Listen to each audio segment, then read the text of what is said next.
Aproximadamente a 300 metros bajo la ciudad de Detroit se encuentra una enorme red de túneles mineros de 160 kilómetros que cubre un total de 600 hectáreas de espacio excavado, y a menudo se le describe como la ciudad secreta bajo la ciudad. El complejo es mayormente desconocido para el público en general, pero contiene caminos lo suficientemente anchos como para permitir el paso de vehículos pesados. Estas calles subterráneas tienen hasta 60 pies de ancho. Entonces, ¿cómo terminó una mina de sal en funcionamiento debajo de una de las ciudades más famosas de Estados Unidos? ¿Y por qué se le llama una ciudad secreta? Quédate con nosotros para descubrir la historia de la mina de sal olvidada de Detroit. Soy tu anfitrión Ryan Soska y estás viendo IT's History. Nuestra historia comienza en julio de 1701, cuando un oficial militar francés llegó al tramo más angosto del río que conecta el lago Erie con el lago Hurón. Este fue el lugar donde, junto con sus 100 soldados y guías nativos, nombró el asentamiento. Y voy a pronunciar esto mal. Perdona cualquiera que sea de Detroit, Fort Pontchartrain de Detroit o el Fuerte del Estrecho. Y su propósito estratégico era simple. Verás, quien controlara el río controlaba el comercio de pieles de todo el interior de los Grandes Lagos. Por lo tanto, ese fuerte mantuvo la posición durante casi un siglo, pasando de manos francesas a británicas en 1760, antes de que las fuerzas estadounidenses lo tomaran después de la Revolución. Aunque para mediados del siglo XIX, el comercio de pieles había dado paso a una industria más pesada. La posición de Detroit en los Grandes Lagos la convirtió en un centro natural de procesamiento de materias primas provenientes de la península superior de Michigan, y por lo tanto, la fundición de cobre dominó la economía durante toda la década de 1870. La industria del hierro le siguió en la década de 1890, cuando Detroit se convirtió en uno de los mayores productores de vagones de ferrocarril del país. Con eso, la población de la ciudad se acercaba a los 300,000 y la vida era muy próspera. Y aunque las industrias más visibles de la ciudad iban desde la construcción de barcos hasta la fabricación de estufas, detrás de escena, la sal era sorprendentemente importante para el rompecabezas industrial, ya que también se necesitaba para el curtido de cuero, la conservación de alimentos y la fabricación de productos químicos, lo que causaba un inconveniente cuello de botella, ya que Detroit siempre tenía que importar sal. Por otro lado, los nativos americanos de Michigan sabían algo que los colonos europeos no sabían. La región en realidad tenía sal. De hecho, los nativos recolectaban de manantiales salinos que brotaban a través del suelo, usando el mineral para conservar alimentos, curtir pieles y así sucesivamente. De todos modos, cuando los nuevos colonos europeos se enteraron de ese hecho, se empeñaron en encontrar esa fuente antigua y ver si podía extraerse para uso industrial moderno. Así que, en 1841, el Estado contrató al geólogo Douglas Houghton para inspeccionar más de 100 posibles ubicaciones en todo el territorio. De manera sorprendente, confirmó que una enorme cantidad de reservas subterráneas realmente se encontraba bajo la península inferior, aunque en ese momento nadie entendía completamente cuán profundo era ese depósito ni lo que se necesitaría para alcanzarlo. Así que la búsqueda continuó. Dando un salto hasta 1895, los topógrafos confirmaron que la fuente estaba convenientemente ubicada justo debajo de la ciudad. El depósito se encontraba dentro de lo que los geólogos llamaban la Cuenca de Michigan, una vasta depresión geológica que hace aproximadamente 400 millones de años había sido un mar interior. A medida que la cuenca se hundía gradualmente y el agua se evaporaba, dejó atrás capas horizontales de sal comprimidas bajo capa tras capa de sedimentos glaciales y piedra caliza. Pero para cuando a alguien se le ocurrió perforar para encontrarla, la sal ya estaba a más de 300 metros de profundidad. Aún así, en 1906, un grupo de inversionistas fundó la Detroit Salt and Manufacturing Company y comenzó a excavar pozos en el lado suroeste de la ciudad. Sin embargo, casi de inmediato, ese trabajo se volvió mortal. Las cuadrillas que cortaban a través de cientos de pies de roca, compactada y escombros glaciales se encontraron con bolsas de gas de sulfuro de hidrógeno, un peligro silencioso e invisible que casi no daba advertencia alguna. En ese contexto, 6 trabajadores murieron durante la excavación y la empresa estaba perdiendo dinero a tal grado que se declaró en bancarrota antes de que el primer pozo llegara a su objetivo. Así que la mina, en ese momento, simplemente quedó inconclusa. Aquí es donde una versión reorganizada de la operación, llamada Detroit Salt Company, se hizo cargo del proyecto y completó el pozo de 1060 pies en 1910. 2 años después, la Watkins Salt Company adquirió la operación, la renombró como Detroit Rock Salt Company y hundió el pozo 100 pies adicionales. Y finalmente, encontraron lo que estaban buscando, una sal de mayor pureza. Para 1914, la mina fue adquirida por la International Salt Company, el actor dominante en el mercado del Medio Oeste. Bajo su propiedad, la producción alcanzó las 8.000 toneladas de sal de roca por mes. Esto fue un gran éxito. La mina comenzó a abastecer a las industrias de cuero y procesamiento de alimentos de Detroit a una escala industrial nunca antes vista. Y eso era solo el principio. A mediados de los años 20, la operación se transformó cuando se completó un segundo pozo. Para que te des una idea, el pozo original medía apenas 6 pies por 6 pies, apenas lo suficientemente ancho para bajar a una cuadrilla, y mucho menos todo el equipo, que de hecho tenía que ser desmontado en la superficie y luego vuelto a armar bajo tierra. Estamos hablando de camionetas completas, jeeps y maquinaria pesada. A su vez, se necesitaban talleres subterráneos completos para ese proceso.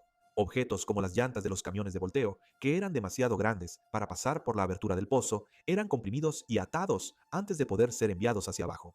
Con eso en mente, el segundo pozo lo cambió todo, ya que era enorme. El nuevo acceso permitió que locomotoras eléctricas y palas mecánicas se enviaran en grandes cantidades al interior de la mina.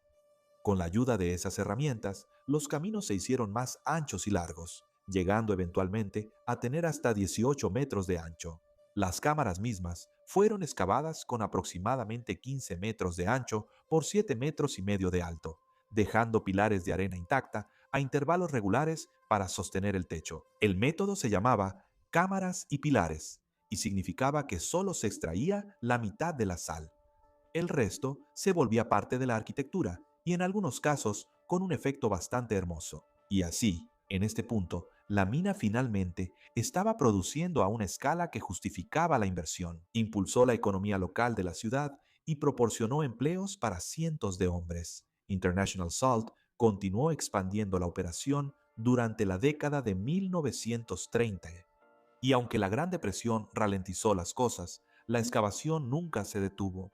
Más bien, la mina encontró un mercado completamente nuevo, uno que con el tiempo eclipsaría todo lo que había antes. En 1940, Detroit se convirtió en la primera ciudad del mundo en aplicar sal de roca en sus carreteras para controlar el hielo invernal. La lógica era práctica, ya que el recurso estaba disponible literalmente debajo de la ciudad. Además, las carreteras heladas habían creado una verdadera crisis de seguridad pública. Por lo tanto, solo en el primer invierno, la ciudad esparció 5.000 toneladas en sus calles. Y lo más importante, otras ciudades observaron y luego siguieron el ejemplo. Para la década de 1940, el uso de sal en las carreteras se había extendido por el norte de Estados Unidos, y la producción de la mina se reorientó hacia un mercado de escala prácticamente ilimitada. Con eso, durante los años 40 y hasta los 50, la mina estaba en el apogeo de su notoriedad pública. Por lo tanto, International Salt abrió los túneles para visitas guiadas, donde grupos escolares podían descender en un ascensor estrecho de 2 niveles, bajar 300 metros y salir a un mundo subterráneo brillante que no se parecía a nada en la superficie. Luego, el entonces gobernador Williams hizo su visita en octubre de 1950 y las fotos de esa visita muestran a los funcionarios recorriendo los caminos en jeep con las paredes de sal brillando bajo la luz eléctrica. La mina era, por donde se le viera, uno de los sitios industriales más notables del país. A finales de la década de 1950, el auge de Detroit después de la guerra estaba transformando la superficie de la ciudad a un ritmo que la mina apenas podía seguir. El complejo River Rouge de Henry Ford, la fábrica integrada más grande del mundo, estaba funcionando a plena producción a menos de 1,5 millas de la entrada del pozo en la calle Sanders. Y la mina se había expandido para extenderse directamente por debajo de la fábrica, lo cual es una idea bastante romántica, ya que sus pasadizos estaban entrelazados bajo uno de los campus industriales más célebres en la historia de Estados Unidos. Los recorridos continuaron hasta principios de la década de 1960, pero la identidad de la mina estaba cambiando. Las visitas guiadas se volvieron menos frecuentes a medida que la operación se modernizaba y la producción se volvía prioridad. Así que, para cuando International Salt había electrificado completamente el proceso de extracción, la mina era menos una curiosidad y más una fábrica, una que en ese momento ya tenía el tamaño de una pequeña ciudad. Y me gustaría enfatizar un poco lo que eso significa. Para dar contexto, ese método de cámaras y pilares del que hablamos antes produce una cuadrícula. A medida que la extracción avanza a través del lecho de sal en secciones rectangulares, deja columnas de sal sin cortar a intervalos regulares. Con 40 pies de ancho por 20 pies de alto, las columnas soportaban el peso de los 1,000 pies de roca que tenían encima. A su vez, las cámaras entre ellas se tallan con hasta 60 pies de ancho. Eso es lo suficientemente ancho para que cargadores frontales de tamaño completo y locomotoras eléctricas pasen sin ninguna dificultad. Este patrón de tablero de ajedrez se ha repetido bajo Detroit a lo largo de 1,500 acres y le da a la mina la lógica estructural del trazado de manzanas urbanas. Y es un contraste interesante. Así como los caminos entre las zonas de excavación funcionan como calles, la cuadrícula en la superficie sobre ellos es en realidad el techo de un mar antiguo. Para la ventilación, se bombean 100,000 pies cúbicos de aire fresco a la mina cada minuto. Con eso en mente, las operaciones se llevaron a cabo de manera constante durante 73 años de esta forma, hasta 1983, cuando un invierno suave lo cambió todo. Hacia finales del siglo XX, International Salt ya había estado observando cómo los márgenes se reducían durante años. Las importaciones canadienses más baratas estaban socavando la operación y cuando la demanda de repente cayó, la empresa tomó su decisión. Las operaciones debían cesar. Sin embargo, solo 2 años después, una empresa llamada Crystal Mines compró la propiedad por solo $2,5 millones, aunque no tenían intención de extraer sal. Su plan era convertir los túneles en una instalación de almacenamiento de desechos peligrosos. Y aunque estaba directamente debajo de un centro urbano, el argumento geológico para esto era sólido. La formación era estable, seca y estaba sellada bajo 1,000 pies de roca sólida. Mientras esperaban sus permisos, Crystal Mines reabrió brevemente los túneles para visitantes que pagaban. Fotografías de 1986 muestran a turistas sacando trozos de sal como recuerdos. Las salas blancas de sal despojadas de su función industrial, convirtiendo esas grandes cámaras blancas en una especie de novedad. Finalmente, el permiso de almacenamiento fue denegado, aunque Crystal Mines mantuvo la propiedad durante más de una década sin obtener ningún resultado. Para 1997, Detroit Salt Company LLC compró la mina y pasó 3 años preparándola para la producción. Y así, la pausa terminó. La sal reapareció a través del pozo en 1998 para el deshielo de carreteras como el único producto. A partir de ahí, la sal cambió de manos, algunas veces más a lo largo de los años, y hoy en día todavía produce aproximadamente 2,5 millones de toneladas de sal para carreteras al año. Según algunas fuentes, las explosiones a veces se pueden escuchar desde la superficie, pero no pude verificar eso, así que tendremos que confiar en que suscriptores de Detroit nos digan si eso es cierto en la sección de comentarios abajo. De lo contrario, lo dejaremos hasta aquí por hoy, pero les agradezco a todos por ver y hasta la próxima. Se despide Ryan Soska.